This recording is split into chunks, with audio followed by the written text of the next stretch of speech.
Good morning sir, बहुत बहुत स्वागत है आपका। अच्छा सर, पहले तो एक सवाल ये, आपको हर्ष बोला जाए या हर्षा? अच्छा, गुड मॉर्निंग जी। हर्षा, हाँ, क्योंकि वो कई बार मैं सोचता था, अब की बार सर को पूछूंगा, अब की बार सर को पूछूंगा, हर बार भूल जाता हूँ। कभी कभी लगता हाँ। है ये साइलेंस का हाँ, नाम कभी कभी हर्ष भी होता है नाम का, हर्षा भी भी जब होता से है। हर्षा भोगले साहब बड़े फेमस हुए हैं तो हमें लगा हर्षा भी हो सकता है नाम, पहले तो हर्ष ही जानते थे। जी। तो हर्षा सर, बहुत बहुत स्वागत है आपका, धन्यवाद सर। आप बताएं जरा बाजार के डायरेक्शन के बारे में। बहुत ऊपर नीचे हो गया, ब्लड प्रेशर बढ़ गया, कम हो गया, सब कुछ हो गया, अब लग रहा है थोड़ी शांति हुई है। क्या समझा जाए, आगे कैसा रहेगा बाजार? देखिए, जो वोलेटिलिटी पिछले कुछ दिनों में देखने को मिला है, वो शायद एक तरफ से थोड़ा बहुत कम होते नजर आ रहा है। लेकिन जरूर सबके फोकस इसी पे रहेगा कि कैबिनेट के फॉर्मेशन के ऊपर और कौन से मिनिस्ट्रीज किसको मिलेंगे। उसके हिसाब से लोग एक तरफ से तुलना करेंगे कि क्या पॉलिसीज में कुछ बदलाव रहेगा या वही पॉलिसीज जो पिछले 10 साल से चल रहे हैं वही आगे बढ़ेगा। और उसके बाद हमें लगता है कि आगे 4-5 हफ्ते में शायद यूनियन बजट भी आएगा इस साल का, जो फुल बजट रहेगा, और उसके ऊपर भी काफी नजर रहेंगे। तो ये दो इवेंट्स हैं जो शॉर्ट टर्म में एक तरफ से मार्केट के लिए इम्पोर्टेंट है। अगर आप लॉन्ग टर्म देखते हैं तो वहां पे तो कोई नेगेटिव नहीं दिखाई दे रहा है। हमारे जो जीडीपी ग्रोथ रेट है वो 8% से ज्यादा ग्रो हुआ है पिछले साल, और इस साल भी ठीक ठाक रहना चाहिए। कॉर्पोरेट फंडामेंटल्स बहुत अच्छे हैं। अर्निंग्स ग्रोथ ट्रेजेक्टरी देखते हैं तो निफ्टी पिछला साल 20% से भी अधिक अर्निंग्स ग्रोथ दिखाया है, और अगले 2 साल 14 से 16% का अर्निंग्स ग्रोथ का एक्सपेक्टेशन। ऑयल प्राइसेस एकदम बिनाइन है, कोई वहाँ पे चिंता की विषय नहीं है। इन्फ्लेशन एक तरफ से काबू में है, तो इंटरेस्ट रेट भी स्टेबल रहना चाहिए या थोड़ा बहुत नीचे भी आ सकते हैं अगर मानसून अच्छा हो। तो ओवरऑल जो फंडामेंटल्स है वो सब बहुत स्ट्रांग है। और अगर पॉलिसी मोमेंटम बरकरार रहेगा तो हमारे हिसाब से लगता है कि एक तरफ से मार्केट में भी स्ट्रेंथ रहना चाहिए। ये हो सकता है कि 4-5 हफ्ते तक थोड़ा बहुत उतार चढ़ाव देखने को मिले। ओके, तो थोड़ा उतार चढ़ाव आगे आने वाले समय में इन पॉलिटिकल ट्रिगर्स के चलते देखने को मिल सकता है। लेकिन क्या आपको लगता है कि जिस तरह का मैंडेट आया है, एक तरफ अगर क्लियर कट बीजेपी अपने दम पर बनाती सरकार और अब गठबंधन के साथ बन रही है, तो क्या बाजार की रफ्तार पर कोई असर पड़ेगा? पहले जिस तरह की एक तरफा बढ़िया अनाप शनाप तेजी होती थी, जो वैल्यूशंस, जो पी मल्टीपल्स मिल रहे थे, क्या उसमें कहीं कोई कमी आने की संभावना है? और दूसरा, क्या एफआईज जो थोड़े से रूठे हुए हैं, अब इन नतीजों के बाद थोड़ा और लंबा समय लगाएंगे वापस आने में? देखिए, अगर आप पिछले 5 या 6 महीने देखते हैं तो एफआईआईस का एक तरफ से सेलिंग ही हुआ इंडियन मार्केट्स में।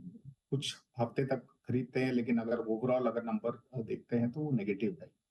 तो ये ज्यादातर इसी का कारण से है कि हमारे जो वैल्यूएशन है वो महंगे हैं। चाइना, ताइवान, कोरिया, ये सबको अगर आप कंपेयर करते हैं तो एक तरफ से जो वैल्यू ट्रेड हुआ है उसके वजह से थोड़ा बहुत पैसा उस मार्केट्स में गए हैं और इंडिया में नहीं है।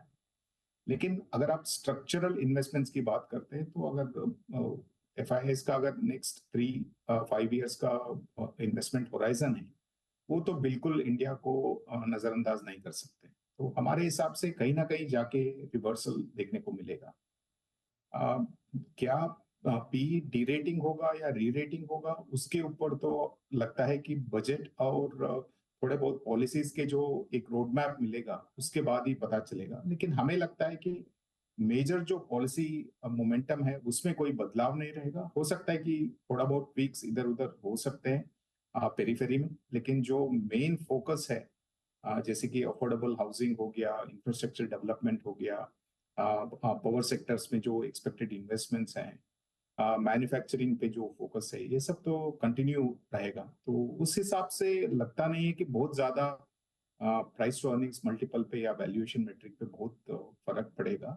जरूर ये है कि अगर आप चुनाव को भी एक बार साइड में रखते हैं तो हमारे मार्केट्स तो महंगे ही थे, तो उस हिसाब से थोड़ा बहुत वोलेटिलिटी तो एक्सपेक्टेड ही था।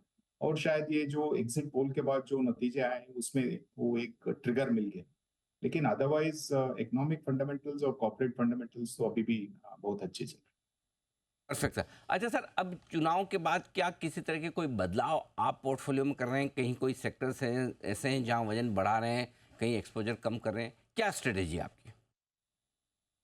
नहीं, ऐसे सिग्निफिकेंट चेंजेस तो नहीं है, लेकिन पोर्टफोलियो का जो रिस्क मैनेज करना होता है तो उस हिसाब से कभी-कभी वैल्यूएशंस महंगे लगते हैं, तो थोड़ा बहुत प्रॉफिट बुक करके हम उस सेक्टर्स में या उस स्टॉक्स में जाते हैं जहाँ पे रिलेटिवली थोड़ा बेटर वैल्यूएशन कंफर्ट रहे। तो उस हिसाब से इंडस्ट्रियल्स में हमने थोड़ा बहुत प्रॉफिट बुक किया है। कोई इलेक्शन से कोई लेना देना नहीं है, लेकिन हम मई महीने में थोड़ा बहुत प्रॉफिट बुकिंग किए थे अक्रॉस स्कीम्स, और वो वेट को थोड़ा बहुत हम फाइनेंशियल्स और कंज्यूमर में शिफ्ट किए हैं। लेकिन ये पोर्टफोलियो का रिस्क मैनेजमेंट का एक आई मीन एग्जाम्पल है। उसके अलावा ऐसा कुछ नहीं है कि हमें कोई सेक्टर में बहुत ज्यादा नेगेटिव्स फंडामेंटल्स में कोई दिखाई दिया इसलिए हम नहीं किया। वैल्यूएशन जरूर इंडस्ट्रियल पॉकेट में थोड़ा बहुत बढ़ गया था, और वहीं पे हमने प्रॉफिट बुक करके दूसरे सेक्टर्स में लेके गए। ओके, तो ये है आपके लिए राय। पूरे सेक्टर्स में बहुत ज़्यादा बदलाव की ज़रूरत है भी नहीं। फ्रेश पैसा लगाना हो इन्वेस्टर्स को तो क्या स्ट्रेटेजी रखनी चाहिए? Large cap, mid cap, small cap, या फिर आपके फ्लेक्सी मल्टी कैप फंड्स, क्या क्या प्रिफर्ड होने चाहिए?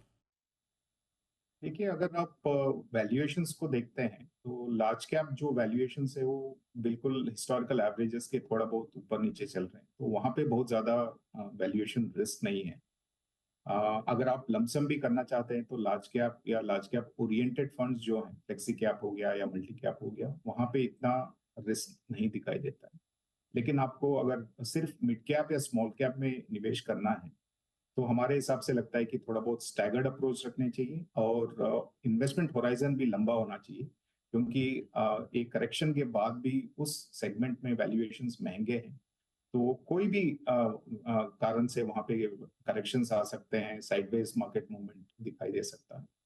तो उस हिसाब से हमें लगता है कि जो लार्ज कैप टिल्ट पोर्टफोलियो में होना चाहिए, उससे काफी अच्छा एक तरफ से रिस्क मैनेज होगा पोर्टफोलियो का, और जो मार्केट का उतार चढ़ाव होगा उसमें भी एक तरह से स्टेबिलिटी रहेगा। ये इस हिसाब से हमें लगता है कि लार्ज कैप या लार्ज कैप ओरिएंटेड फंड्स में थोड़ा टिल्ट होना चाहिए।